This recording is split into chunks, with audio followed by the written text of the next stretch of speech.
Hi, welcome back to the Lam Rim. And today we're going to do a review of the whole course. It's good for me. I would like to do a review myself. You know, this format of doing separate episodes and then doing them at separate times, you kind of lose the flow of the whole teaching. So I thought it would be nice today if we went back from the beginning and we went through the flow of the whole Lam Rim teaching that we had. Now, I'm going to do that flow based on the idioms, on the idea images that we use to teach the ACI teachers. So the ACI teachers are expected to be able to look at one of these pictures and identify the idea behind it. And I think, Tim, how many we said? Like there's going to be 1,000 or something? How many? 500, something like that. So it's kind of easy to take an examine to examine someone just based on the pictures. So we just throw these pictures at you. So I challenge you during this review, when we throw up a picture, then I'll give you a second and see if you can remember what the picture was about. Okay, and this is a good review of the entire course that we're doing. All right, here we go. First picture, Mr. Seiji. This picture is supposed to remind you that we are in the middle of the practices for people of medium capacity. And what they're trying to get to is nirvana. They're trying to get out of the wheel of life, out of all suffering for themselves personally. And this is where Buddha taught the 3 trainings that will help you to reach your personal nirvana. The 3rd training is understanding emptiness, understanding the pen. The 2nd training is meditation.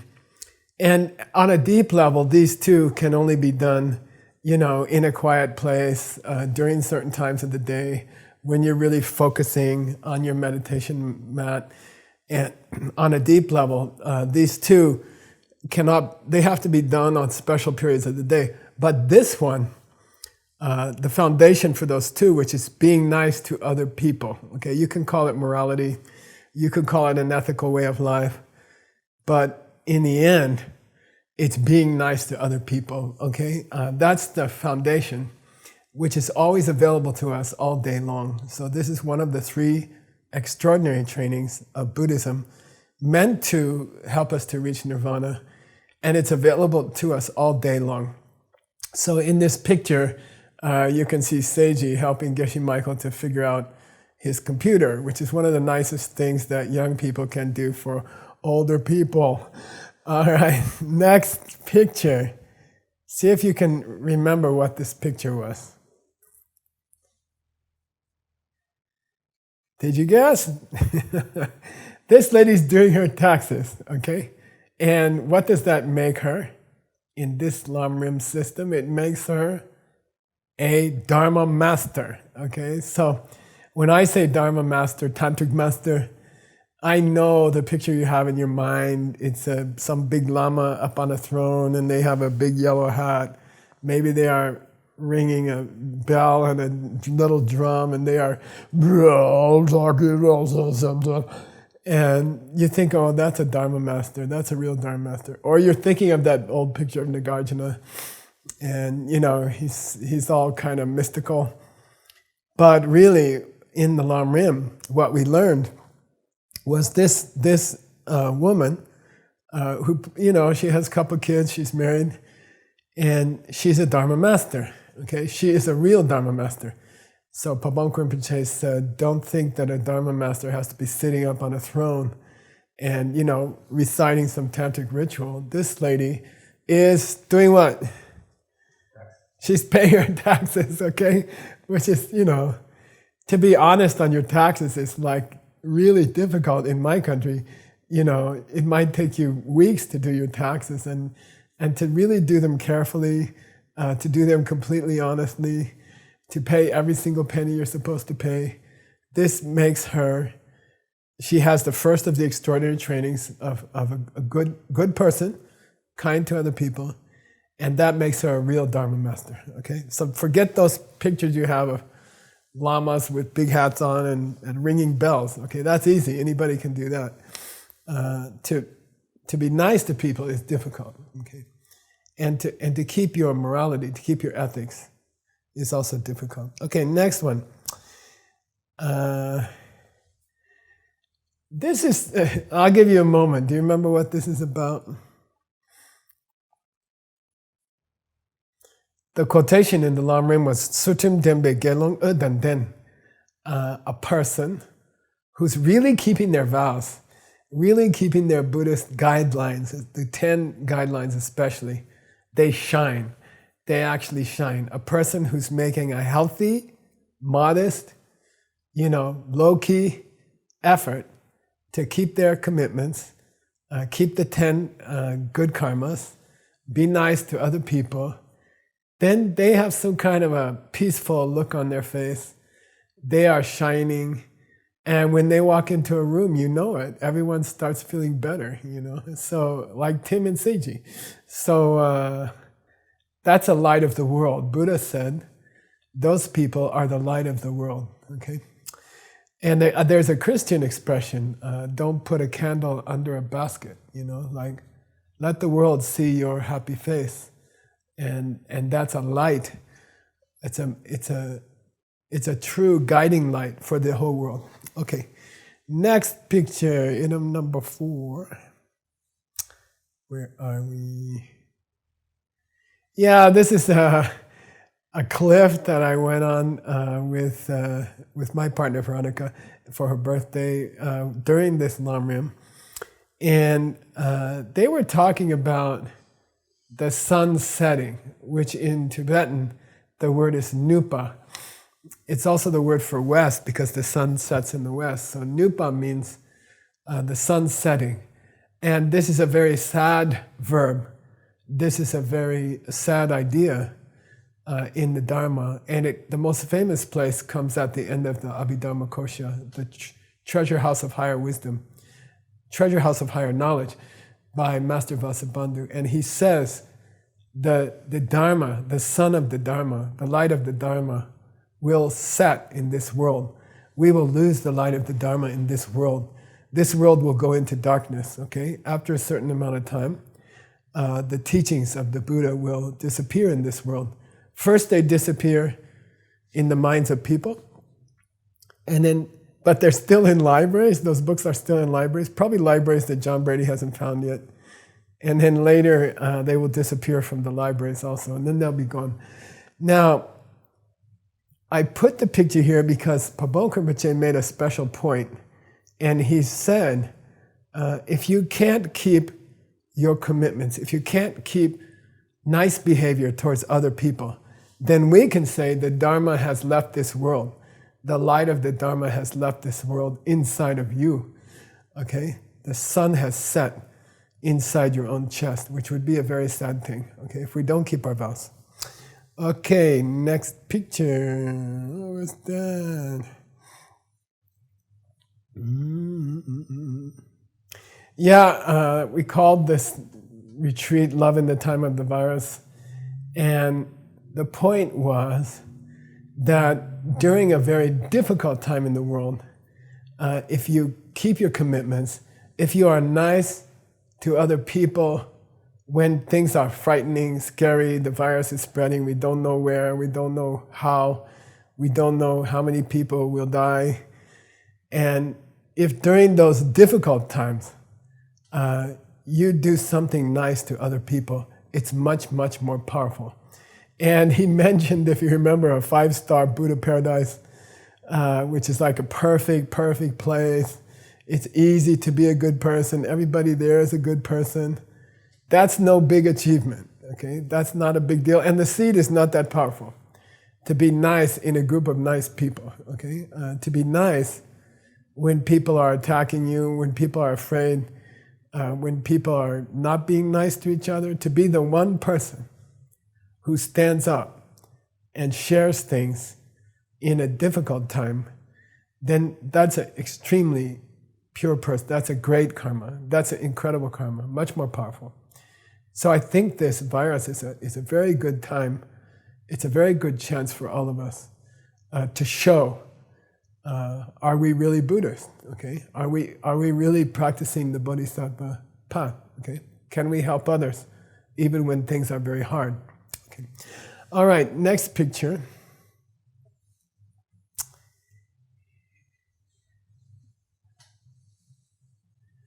This one is hard to remember. I have trouble remembering it. I'm going to give you a second to try to think of what this picture is.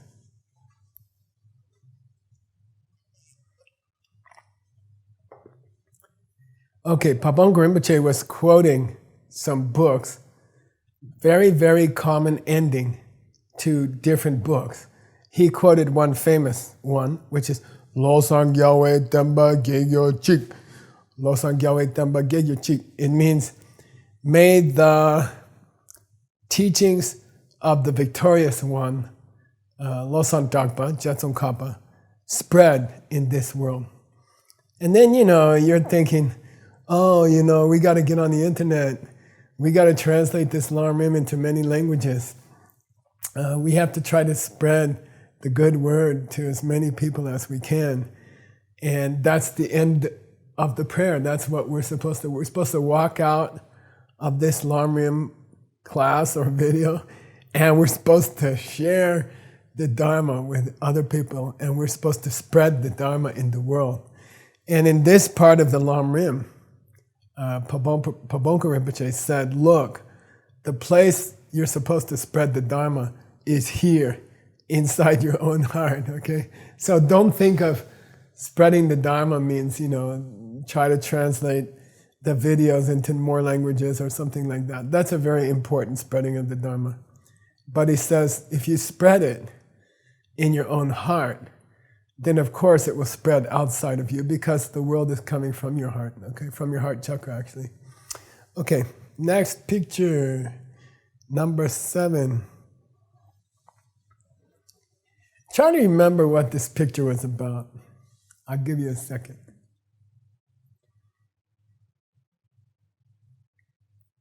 Yeah, and this is, I don't know, this is a favorite topic of mine.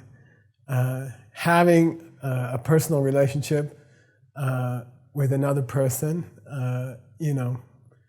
like these two people have.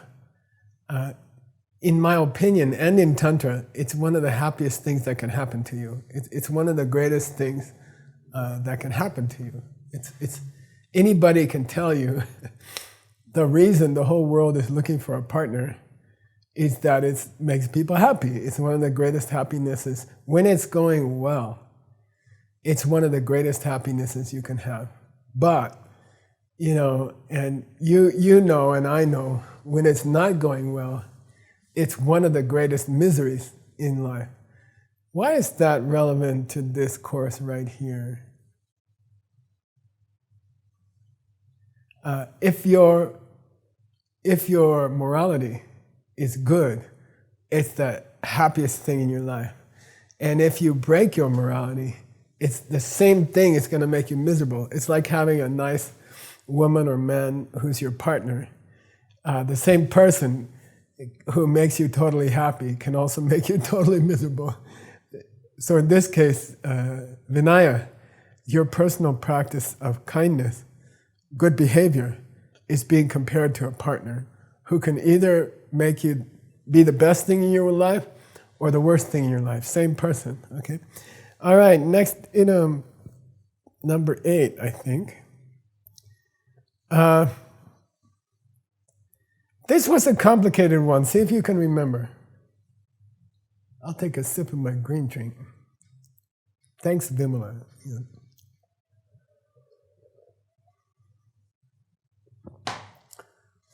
Yeah. This actually represents breaking your commitments, okay? This pulling up a weed, okay, represents breaking your commitments. Why? Destroying this plant is breaking your commitment. And if you're a gardener, you know that you should pull a weed out before the seeds are ready, okay? If you wait until the seeds are ready to drop off and then you pull the plant out, then you're going to spread about 1,000 seeds for next month or next year. You're going to get thousands of weeds growing back. So you have to attack those weeds early, okay? This refers to a very radical statement that Buddha made. Gelong tak soktan telshing shiwani la lai. It's better to die than to break your vows. Why? When you break your vows, you are setting in motion seeds which will continue to fall off for many lifetimes, okay? So if you die, you ruin one body-mind complex, you know? If you die, you ruin one very useful temple, a physical temple and a mind. You lose one. But if you break your commitments, you lose many body-mind complexes. You ruin your body and mind for many lifetimes. And you kind of set seeds into motion, which are going to ruin many lifetimes.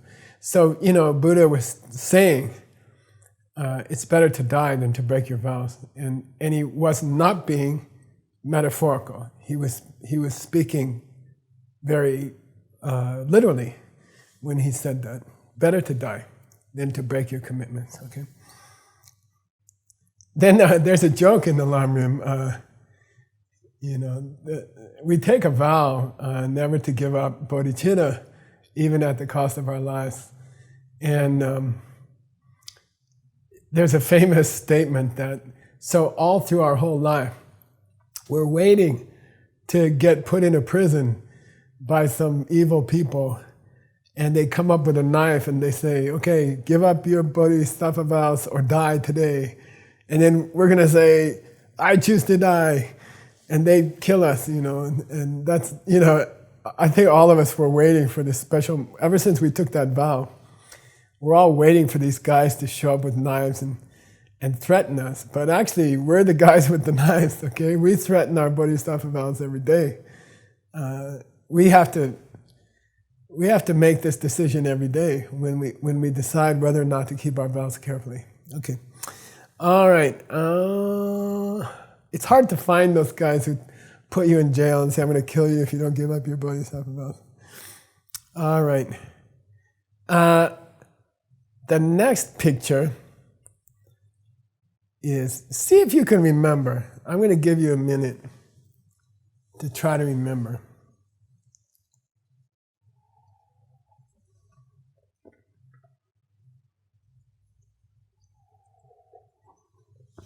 This was a reference to we have mixed nuts translation team, and we were translating an old Vinaya text, monks' vows, nuns' vows, and they were talking about the vow, the tradition, that we shouldn't, when you become a monk or a nun, they give you your robes, they give you a small Buddha statue, and they give you a strainer.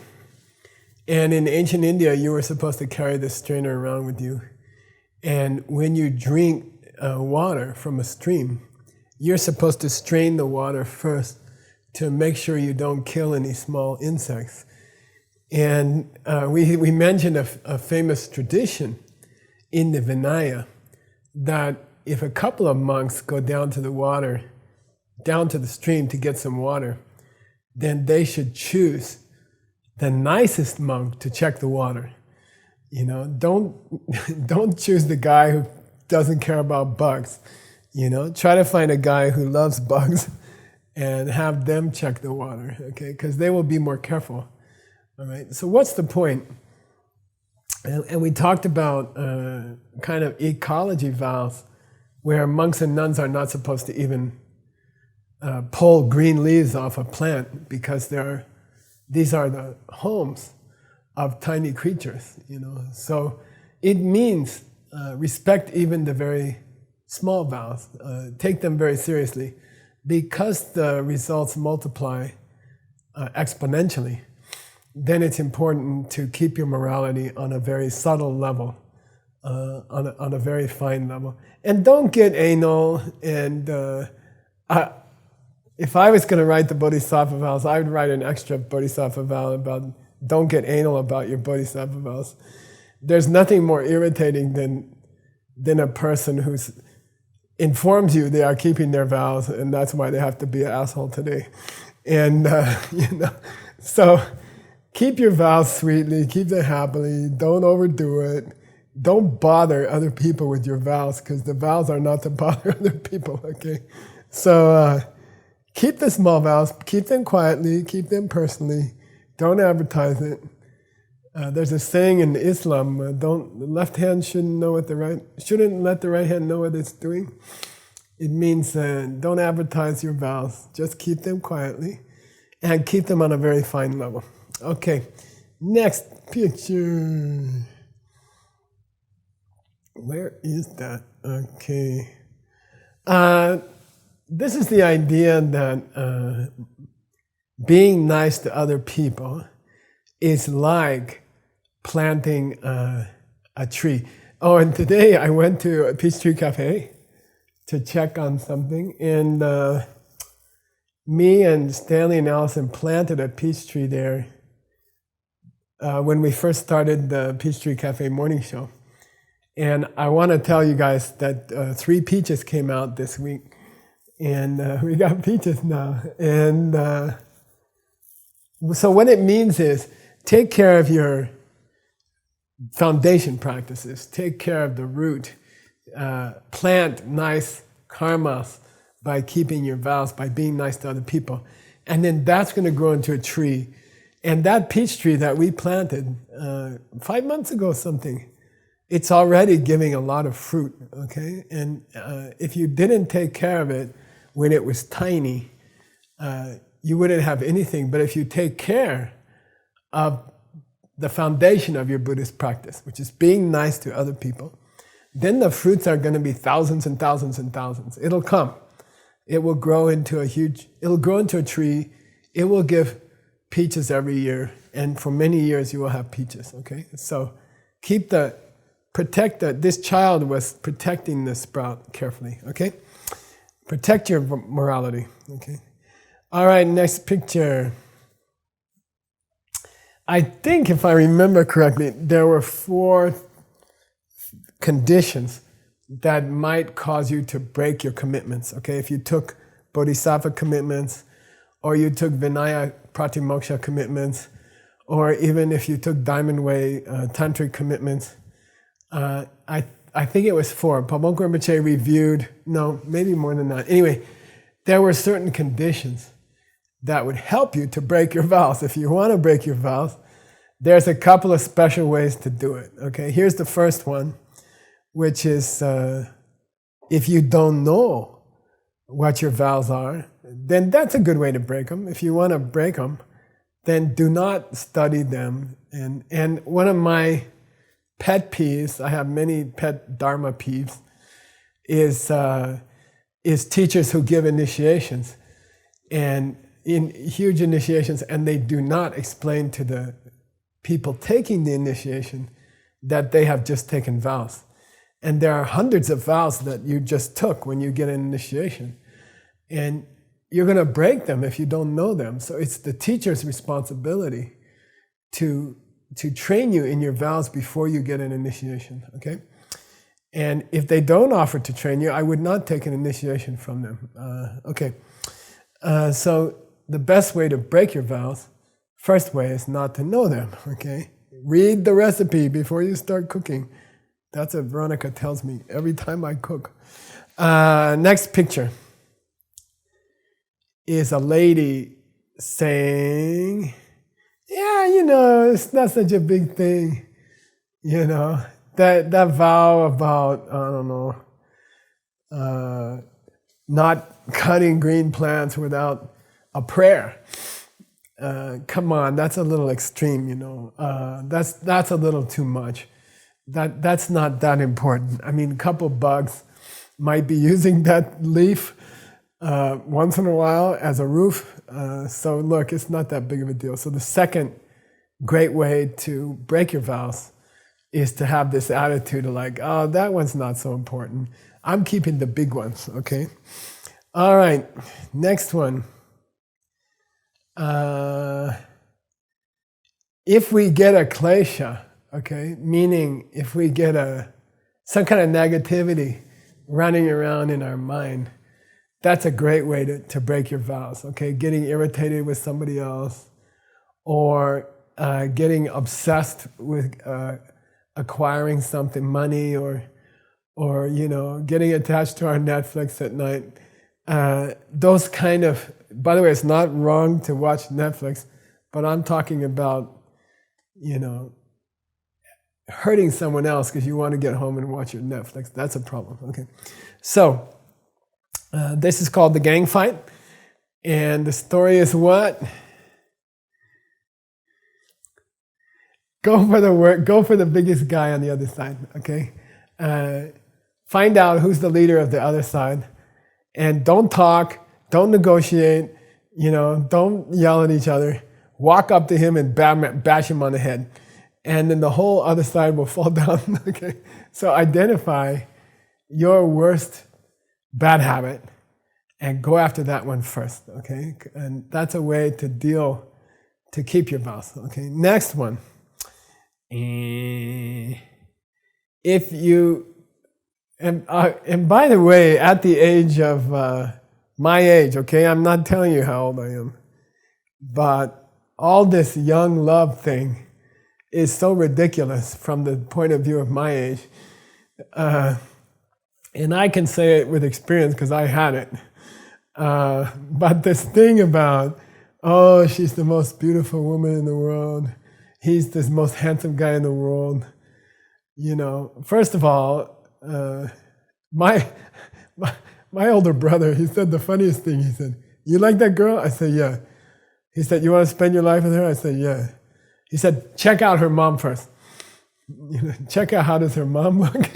So I go, the mom looks terrible. She's overweight. She looks tired. She looks terrible. And he says, "Well, what do you think? What do you think she looked like in the beginning? So think about it. So don't be, if you're attached to the looks of a person or something physical, okay, something not very important about a person, that's going to change. And you will see them get sick. You will see them get old. You will see them have diarrhea, throw up. If you're not lucky, you will see their insides in an operation sometime. So, don't fool yourself that it's worth hurting other people to get the most beautiful woman or man that you can. It's not worth it, okay? It won't last, okay? All right, it's great to have a relationship, but have it for the right reason, okay? All right, next.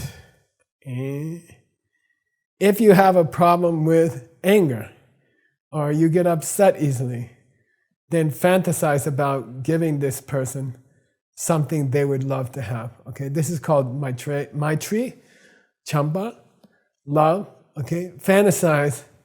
Try to remember how nice it is to give someone something they love and something they want, okay? And try to have this attitude. If you don't feel friendly towards another person, then do some fantasies, which means meditation, about giving them something they really like, okay? All right. Next one is, I'm going to give you a moment for this one. I bet you can't remember what this one is. Tim's cheating. He's looking ahead or something. What was this one? Okay, this is about pride, okay? Pride is also going to be an obstacle to keeping your vows. And one of the most common types of pride in a monastic situation, which is where this book was taught generally, is how much you know about the scriptures, how many facts have you collected in your lifetime. And this is something I really enjoy, is obscure Dharma facts, and the more you collect, the more you feel like you are special, okay? And then Pabongka Rinpoche said, look, all the Dharma you ever learned in your life, all the things you memorized, all the things you debated, all the Geshe degrees you could ever have, compared to what there is still left to know, you don't know nothing. You are like a worm on the bottom of the ocean, okay? And sometimes go out and look up at the stars. You know, many of those stars have planets around them. There's people on those planets. There's things to know about those people. There's the things we know that we're so proud about knowing is a tiny, tiny, tiny fraction of what you could know, okay? All right. So don't have pride. Next one.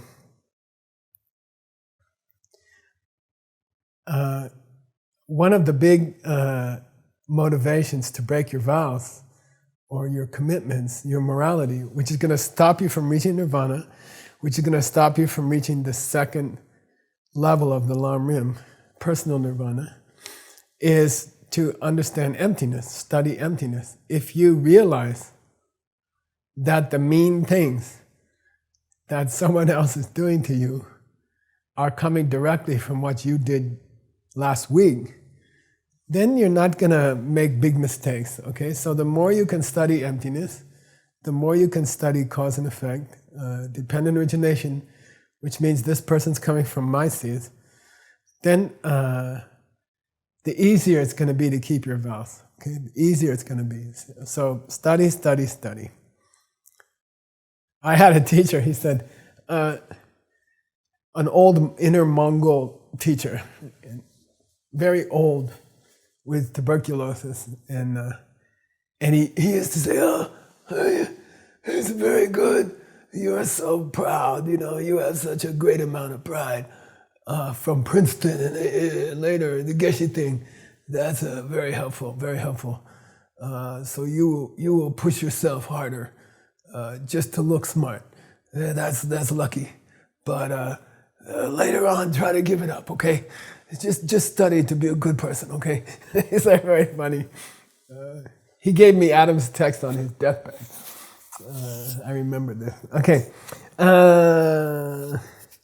Next one. The fourth. This is technically the fourth cause. Or is it? No. Anyway, one of the causes of breaking your vows or losing your commitments is that it's very hard in the modern world to keep your mind on your vows when you're very busy, okay? When things are moving very fast and there are 1,000 things to see on the internet and life is moving so fast and it's hard to keep that self-awareness of, am I breaking my vows? You know, am I doing anything to hurt someone? You know, so you kind of gotta slow down, come back to your vows and keep some kind of awareness, sensitivity to the fact that you have commitments not to hurt other people, okay? So the busier things get, the more careful you have to be. All right. It's easy to get, it's even easy to get irritated with your partner when you're very busy, you know, and they're trying to tell you something and you've got 10 things going on at work and you're like, look, I don't have time to listen right now. I got, my boss gave me 10 things to do, you know? And then those are the times you have to slow down and come back to your vows. And don't forget your commitment to be nice to other people, even when you're very stressed, very busy, okay? It's better to break a few business commitments than to get nervous and stressed and be not nice to people. It's better to not pay a bill or miss a business meeting or not do as well as you could in your job if it means keeping your mind clear, okay? All right, next picture. This is a lady buying a useless thing in a store. See if you can remember this story. She said, "Oh, this box is so beautiful." She went to the department store. She bought this. What is it? What's that home thing place you buy stuff? Crate and Barrel. She went to Crate and Barrel in America. She got this. She said, "Oh, my husband's going to love this box," you know. She doesn't have any clue where she's going to use it for. but she's going to take it home. Then, when she gets home, her husband's going to say, "Are you crazy? This is a worthless little box. We have enough junk in our house. Take it back, get your money back." Now, should she go to the gas station and try to give it back? No, that's not where she got the box from. Okay? I mean, it's kind of obvious, but we have to say it. If you buy a stupid box because you like it and you think your husband's going to like it, which he won't, and he talks you into taking the box back, don't take it back to a different place. Take it back to where you bought it. What's that mean?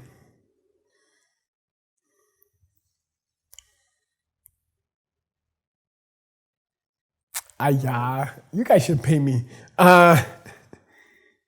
When it's time to confess, when you broke a vow, then try to get back to the person who gave you the vow. Try to confess in front of the person who gave you the vow. Is it okay to confess at home by yourself?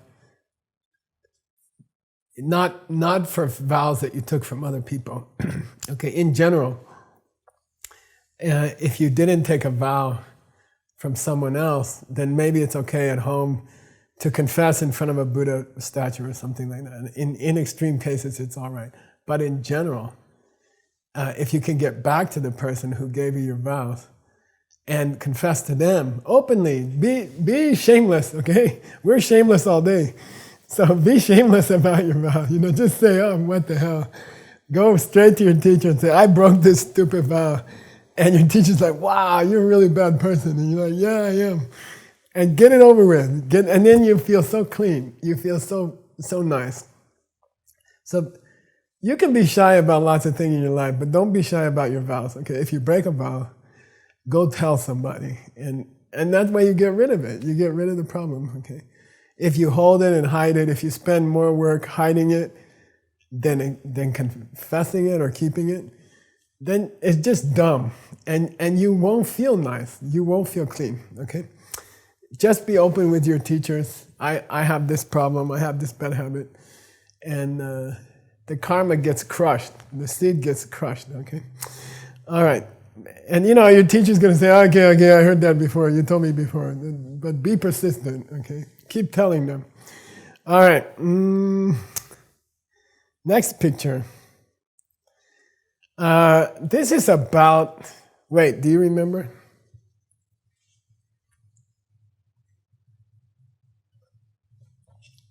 Again, this is about honoring the small details of vows. And they were talking about, it's actually a vow for monks should brush their teeth with a stick. There was called a soshin. And it was a stick that you were supposed to use to clean your teeth. And you just cut it off a tree and you use it, And it's a toothbrush. And it said monks should have their toothbrushes and that you should brush your teeth. And it might seem like a small thing, Wait, I'm trying to keep my tantric vow to go to Amitabha's paradise and protect all living beings. And Buddha says, yeah, but in the meantime, could you just please brush your teeth, okay, every day? And you're like, but that's not a very big vow. Yeah, but it's the small things that make the Buddha paradise, okay? It's the small things that bodhisattvas do that are nice to other people. Of course, everybody in the world is gonna, stop a nuclear war or something if they can. I mean, that's obvious. But are you a good enough person that you don't even want people to smell your breath if it might hurt them? You see, if you're very sensitive about tiny things that might hurt other people, then we can say you're keeping your morality. And then it's the small details that put the finishing touches on your Buddha paradise, which you see in the next picture. This is this person decorating a Christmas tree. I don't even know if you have ever done a Christmas tree, but those of us who grew up in Christian tradition, our parents had us do Christmas trees. And there's something cool about putting on the last ornament, you know, like everybody's looking at the tree and they say, is it done? And they say, yeah, it's done. And he said, wait, there's one more we should put right there, you know. So this Christmas tree ornament is the brushing your teeth, okay? It's the small, final details that you put on your Buddhahood, okay? It's the small things that make Buddhas. It's not the grand things, it's not the big things. It's attention to the small details of making other people happy that creates a Buddha, okay? All right, next one. See if you remember this one. I'll give you a clue, Yamantaka.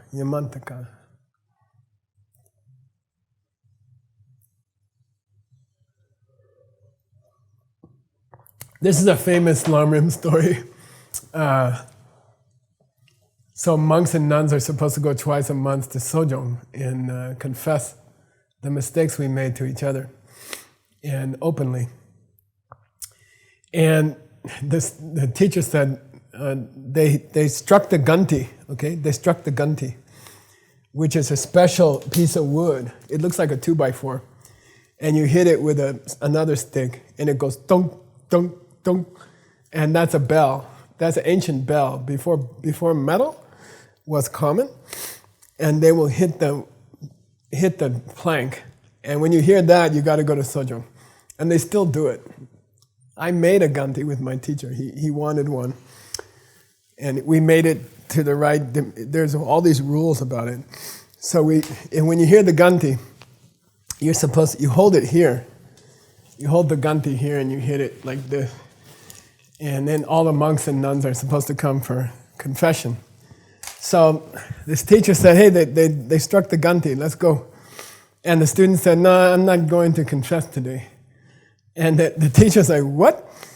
Because that's one of the main commitments of a monk, you know, is to go to Sojong. And the teacher, what are you talking about? He says, I don't have to go today. And the teacher said, what do you mean you don't have to go today? He says, you forget you gave me a Yamantaka initiation yesterday. I'm Yamantaka. I'm a Buddha. I don't need to go to Sojong anymore. And the teacher grabs him by the ear. He says, yeah, what the hell? You're Yamantaka. Yamantaka's going to Sojong with me right now. So what he means is that don't give me this stuff that you're a great tantrika and you're beyond morality. Now you have higher vision. That's a completely mistaken idea, okay? If you got a secret initiation, then you should be going to Sojong every morning or something. You should go more than other people, okay? Because that's what gives power to your tantric practice. It's being nice to other people and confessing when you make a mistake. Okay, next. This is a sad image, you know. We always think of morality as being the roots of our practice, you know, the foundation of our practice. But Pabongka Rinpoche kind of flipped it around. And this is a perfect picture. He said, imagine an apple tree and someone sliced it in half. Actually, he used a palm tree. Somebody sliced it and they cut that top off the tree. So you're not going to get leaves. Even a single leaf is not going to come out. So therefore, you're not going to get flowers. And therefore, you're not going to get the fruits which always come from the flowers. You're not going to get anything, okay? So a person who is not nice to other people day to day, hour to hour, they chop off any chance of getting those beautiful fruits of practice, okay? All right, next one.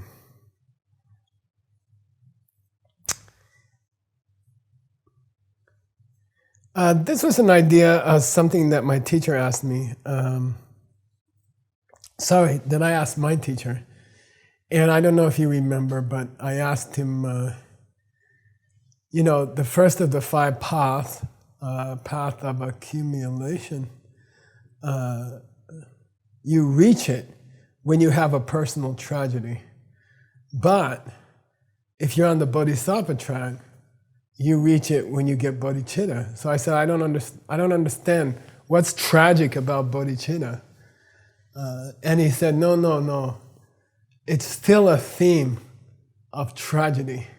It's just the tragedy of every being alive, every being in this whole universe is having the same tragedy. And so really that communal tragedy is the beginning of the 5 paths. Thinking about that tragedy is the beginning of the 5 paths for a bodhisattva. So really it's the same. The puppy's having a hard time, but now all the puppies in the basket are having a hard time. And we're all in this together. And that's the beginning of bodhicitta. Okay, all right. This next picture is a guy shaking hands with somebody in their office, right? And I don't know, I imagine the lady is introducing them. This is Joe, he works in the advertising department. This is Sam, he works in the computer department. And they shake hands. Do you guys remember what this is? Nah.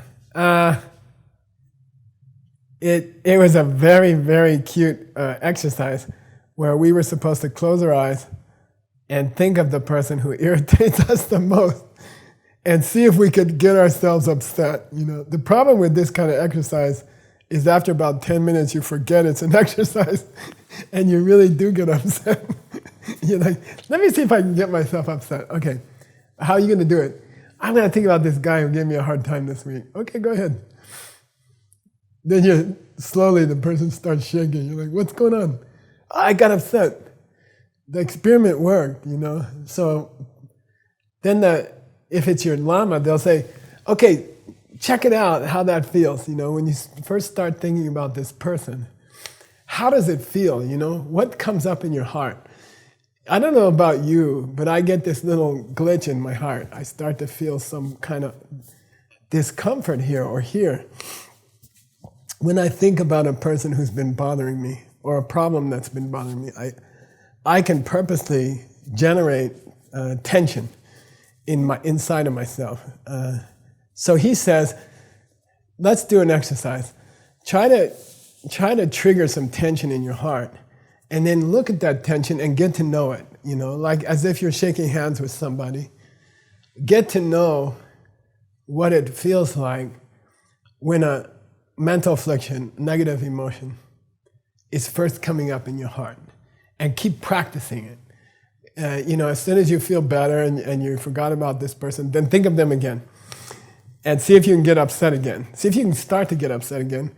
And try to get familiar with what it feels like. Shake hands. Hi, this is Geshe Michael. Hi, what's your name? Oh, I'm starting to get upset about this person. Oh, nice to meet you. Now I know what you look like. Now I can look out for you. I can avoid you in the future. Okay. All right, next one.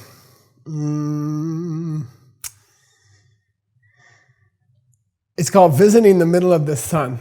And the theme of this Lam Rim, which was love in the time of the virus, okay? The virus is a big thing, you know, it's spread across this whole world. You know, I've lived a long life and I thought I saw everything. I kind of entered my 60s and thought, well, now nothing new is going to happen. You know, I'm pretty sad for anything that will happen, you know. I've seen everything and nothing can upset me too much. Then this virus shows up and threatens everybody in the world. And I'm like, wow, you know, that's a big thing. That covers the whole planet. I don't know if it happened to you, but it happened to me. It's probably bad deed number 9, which is ill will. Being happy when someone else has a problem. And when I heard that famous, irritating people were getting sick, I was like, I didn't want them to die or anything, but I was like, yeah, see, you know, I told you it was bad to be bad. And then I caught myself thinking like that. Okay, so it feels like a big thing, you know, it feels like this problem has spread all over this planet, okay? And it feels like something that it's difficult for me to cope with. Okay, but we have just entered, after 10 years of long rim study, we have just entered the path for people of greater capacity. And we're going to open that study with the idea of bodhicitta. Bodhicitta, what is bodhicitta? Okay, it's not enlightenment mind. Forget that lousy, incredibly bad translation. It's the wish that I could become a Buddha to help countless living beings. And there is a direct experience of it in the same way that there's a direct experience of emptiness. Okay, there are parallel experiences that we must get to in this lifetime. And again, you should be in meditation, okay? So we describe an extraordinary, what do you call it? Breakthrough? Threshold experience, where you go into a deep state of meditation, and because time and space are coming from seeds, if you can mess with these seeds, then you can compact time and space, and in a meditation that's not longer than a half hour, you could actually visit each person in the universe, including animals and bugs and birds and fish, and you could communicate with each one individually within a half an hour, and to each one you could make a commitment. I mean, you meet them, you see each one is suffering, each one is having a difficult life and worried about the future, and you could go to each one separately and say, I got it covered, just take it easy. I had a guy, I used to work, when I was in university, I got a scholarship, but they said, you just have to work a few hours a week. And it turned out to be 30 hours a week. And I had to drive a truck. Actually, first they put me in a cafeteria, and they said, you're going to mop the floor in the cafeteria. I quit within like 10 hours. I quit on the first day. And then they said, okay, you can drive a truck. I said, that's fine, I'll drive a truck, So I drove a truck for 5 years. And we had a guy, permanent university employee named Big John. His name was Big John. He's this Polish guy, 7 feet tall, huge Polish guy. And everyone was afraid when they saw him, they were afraid of him, but he was extremely sweet. And he would bring donuts to work, and he was from Trenton, New Jersey, and Trenton. And then he would do the nicest things for us, and he would cover. One day we broke a truck in half. We hit a tree with the truck, and we broke it in half. And he covered for us, He's like, the screws weren't very tight, and I don't know what happened. The truck fell apart, Don't blame these guys. Don't blame these young guys, All they did was driving it, And then he'd wink at us and say, I got you covered. I got you guys covered. So I always think of him when I think of bodhicitta, So you're going to meet each living being in the universe directly. And you're going to say, oh, Big John got you covered. I got you covered. Don't worry. Don't worry about it. I got you covered, okay? So that's bodhicitta. And you should have that experience. You should work for that experience, okay? You have to meditate. You have to study about bodhicitta. You have to study the Lam Rim about bodhicitta. You have to do all those steps, like exchanging yourself and others. And then one day you will have that experience, and you will meet every living being, and you will say to them, I got you covered. You don't worry, I got you covered. Big Mike's taking care of you, or Big Tim, or Big Seiji, okay? I'm taking, don't worry. Don't stress out. I'm on it. Okay? And that's exactly what it feels like. It's a personal commitment.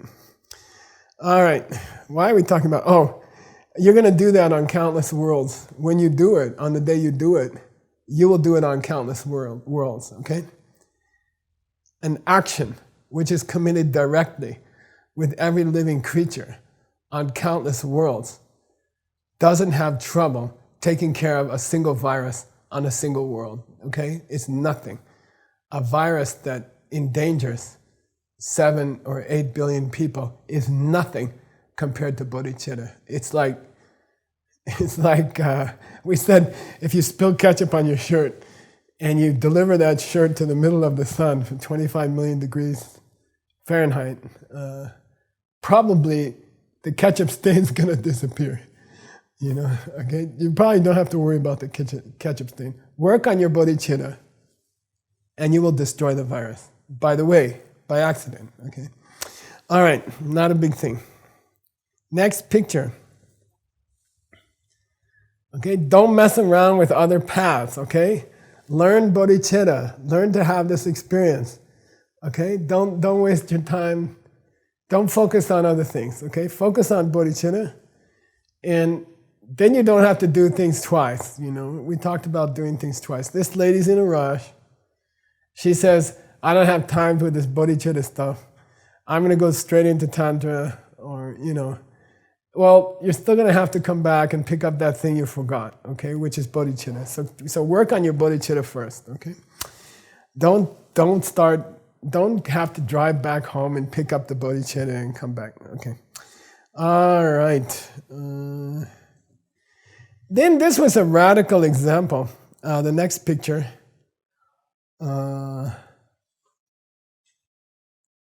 And this is a hard one to remember, okay? I'm going to give you a second to think about it.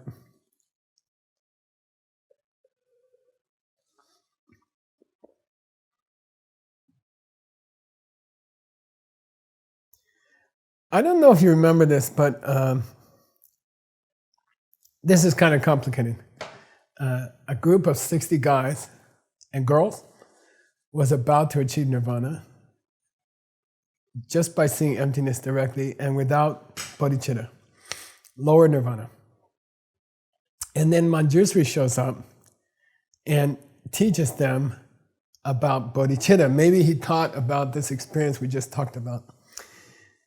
And they were all irritated by Manjushri. They're like, don't waste our time. We are close to nirvana. We can feel it. We can taste it. We all saw emptiness already. Don't waste our time. Don't talk to us about this stuff, okay?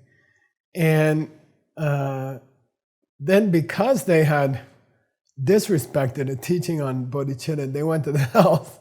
They didn't get to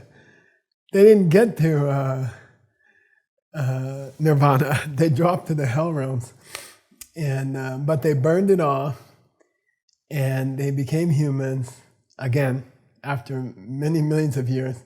And deep down inside was this teaching that Manjushri had given them about bodhicitta, and they remembered it. And they got to be bodhisattvas, and they became Buddhas.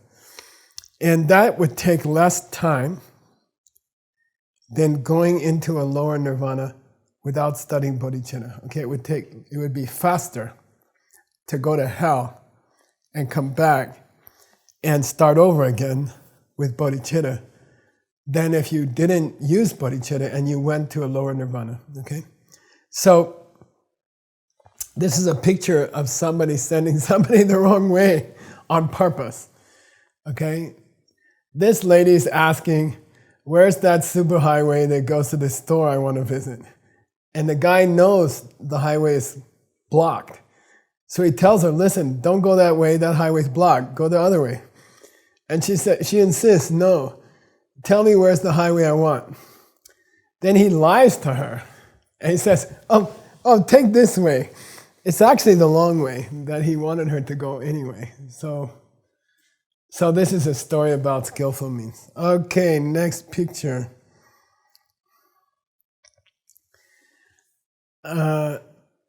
This is warming up before you run a race. Usually we use this image about what? Do you guys remember? It's a breath meditation. Okay. Usually we say, look, breath meditation is just warming up. Don't think it's the race. They don't have in the Olympics a contest for stretching before the race. Okay, there's no such. You don't get a gold medal for stretching. Okay, but in this case, we're not talking about breath meditation. We're talking about it is good to do the three principal paths in order, okay? You know, get sad about this world, you know, struggle to have that bodhicitta experience directly, and then see emptiness so you can help everybody, okay? So warm up with the first feelings of sadness about this life, okay? Now, next picture. And we're almost done. I think we're very close. Are we close? Not that close. Okay. Do you remember who these guys are? They are a very lousy band. You know, I guess you met them in shopping malls or something, singing bad songs.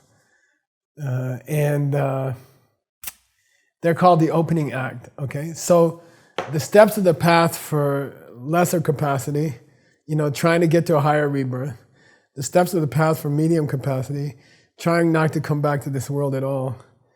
And then the steps of the path for greater capacity. These two levels are just the opening act, and this is the main thing, getting to bodhicitta. What's above bodhicitta? The six perfections, okay? So check it out. Steps of the path to keep your rear end out of the lower realms. Steps of the path to get to nirvana. And then we got bodhicitta, this experience of meeting every living being and making a commitment to, I'll take care, I'm going to take care of you. And then up here is the six, okay, this is six in Chinese, okay? Up here is the six perfections, okay? Now, which of these is the big thing? Which is the real band? Which is the opening act? Okay, these guys obviously, you know, lower nirvana, not such a big deal. But what's interesting is, Pabongka Rinpoche says, that experience with every living being is the main act. That's what I want you to focus on. I want you to try to have that experience. If you have that experience, we can talk about the six perfections, including number 6, which is seeing emptiness, okay? Well, let's talk about that later. Come on, I want you guys to focus on having this experience, okay? By the way, a good way to have that experience is to imagine that experience. Listen to the description of it and pretend you can do it and keep pretending. Keep doing it. And, it feels like a slot machine. I like to say it feels like a slot machine. So when you push a slot machine, these pictures roll up, cherries, right, and other things. And I mean, not that I ever played a slot machine, okay? Well, once with my dad. You push the lever, and then these dials come like this. So just imagine that your mother's face comes up, and you say, "Mom, you look worried." And she's like, "Yeah, I'm worried about life." And you say, "Don't worry, Big John's got you covered. Just calm down. I got it. I'm on it." Then your dad's picture comes up. Not just a picture, the person comes up, and then it feels like that in meditation. So try to imagine it, try to practice it, okay? And it will trigger the real thing. It will trigger the real thing. Bring people up one by one, look at how they feel, make a commitment, don't worry, I got you covered, I'm on it. Then they pass, then bring up another person, and practice that way. You can do 5 or 6 people, and then it'll get faster, because time will change. Okay. All right. And Pabongka Rinpoche is saying that's the main show. That's the Rolling Stones. The rest is just, new bands that aren't very good. And then, I don't know, who's at the end? Do they have an ending act? Not usually. Anyway, the rest is just leaving the stadium or something. Don't worry about it. Okay. All right. Now we crossed over into the 10 cool things about getting bodhicitta. We will only have time to do the first one in this Lam Rim. And the first cool thing about getting bodhicitta is, if you have been a nerdy kid playing tennis in the school and your dream was to be on the team, then next picture. No. Yeah, then here's Geshe Michael in the middle, on top, okay? Not the weirdos below. then you can be on the team, and it's cool to be on the team of bodhisattvas. It's, work to be on that team, and it's so cool to be on that team, because that team stretches across the universe, and it's all the cool people in the whole universe. So it's nice to be part of that team. It's sweet. Okay, that was the first benefit of bodhicitta. Now, next picture. This is a guy visiting an art museum, and he talked about the 2 levels of Tantra. First level, meet angels. Second level, study from them how to be an angel and become an angel, okay? And in the first level, we're supposed to actually meet real angels in person. And it's not like standing in an art museum and looking at a statue or a tanka of a person. It's meeting the person directly. And that's totally, completely different thing, right? If you try to practice Tantra without that bodhicitta experience, then it will be like looking at pictures of Buddhas instead of meeting Buddhas, okay?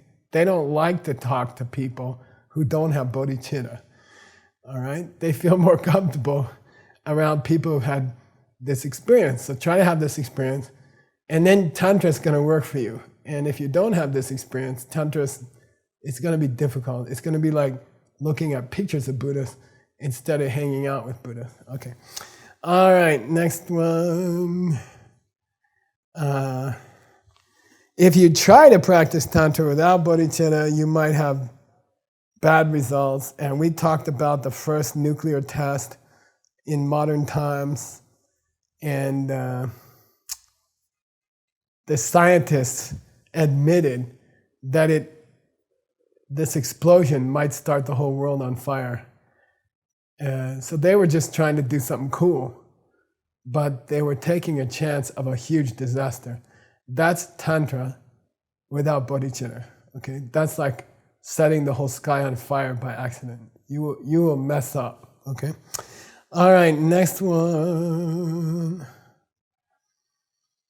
Even small, neutral karmas become powerful for a person with bodhicitta. A person with bodhicitta can feed a bird, make a prayer about it, and it affects millions of people, okay?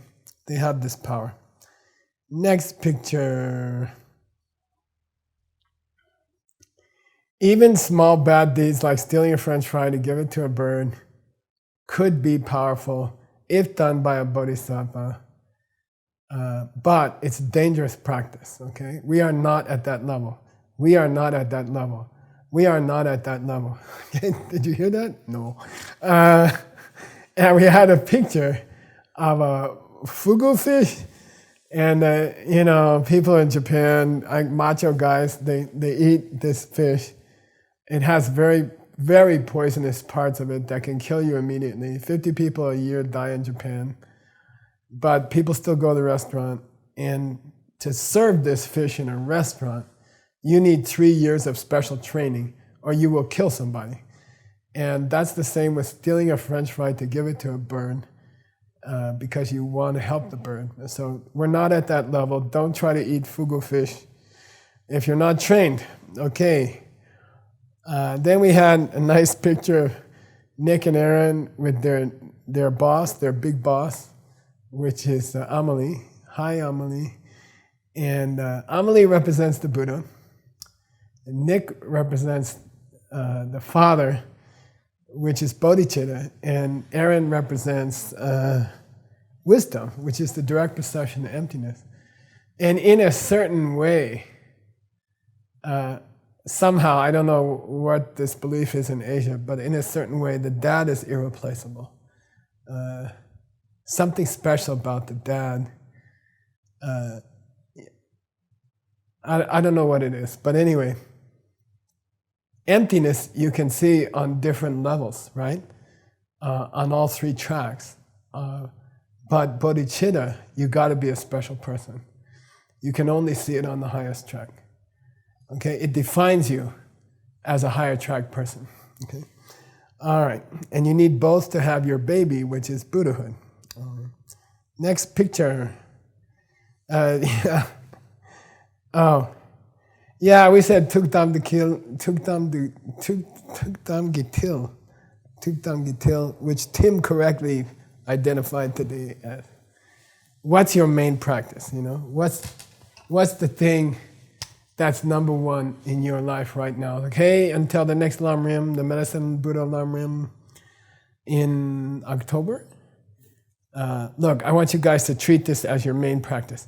Try to have that experience of meeting countless beings. Try to have that experience. I don't care if you sit there hour after hour and nothing happens. Just try. Just pretend. Just go over it in your mind until the next Lam Rim, okay? Let's make a deal like that, okay? Make it your main practice. All right, next picture. If that practice wasn't so important, then one of the greatest Buddhists of all time, Lord Atisha, would not have sailed for 13 months at the risk of his life to get the teachings on bodhicitta that you just got on this video, okay? And you didn't have to go anywhere. So, okay, if Atisha thought it was worth risking his life for 13 months in a tiny ship, you know, on the Pacific Ocean and the Indian Ocean, then maybe it's important, you know, maybe it's worth it.